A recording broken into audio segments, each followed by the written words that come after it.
Hi, and thanks for watching this video. I'm Paul Steinbrook, co-founder of Skyway Web Design and Marketing, and I'm joined today by Mark Steinbrook, also co-founder of Skyway Web Design and Marketing, and he's going to be answering some questions for us today about website design. Thanks for joining us, Mark. Thanks for having me, Paul. All right. Now, one of the things that people may not think about is the things they have to know and understand about themselves before they hire someone to build a website for them. So can you address some of those things that that companies or organizations need to ask themselves before they start the website design process? Yeah, and these are usually things that are, if not all of them, a few of them are overlooked, and they're all really important to have figured out before you get started in even the evaluation process of selecting a website design company. The first is going to be to create a web team, and a web team is just a group of people that are going to be the ones that are going to be responsible for the website, making decisions, and then eventually maintaining the website. Even if it's just 2 or 3 people, it's important to have a web team so that you have a consensus of individuals and not just one person that is making the decision for the website. Now, if you are a sole proprietorship and you are a one-person company, that obviously is going to be difficult or impossible for you to have. So in your case, you are the person that is going to be making the decisions on the website. However, if you do have a company that has multiple employees, it is good to have at least 2 people as part of your web team.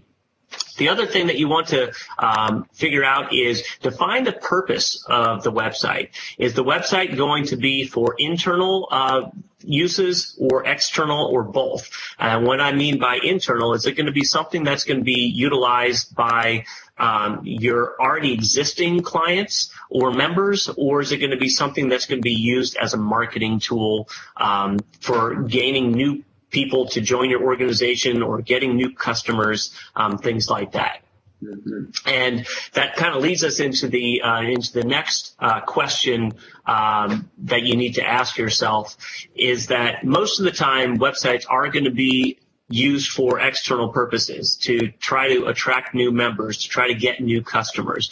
And if that is the case, then your website is a form of marketing, and therefore your website should be viewed as an investment and not an expense.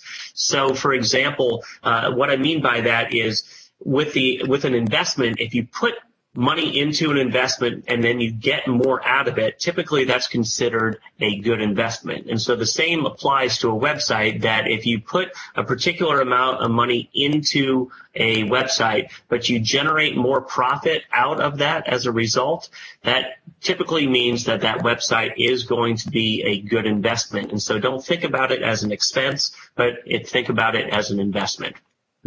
Another item to think about or take in consideration is that not all websites are made equally.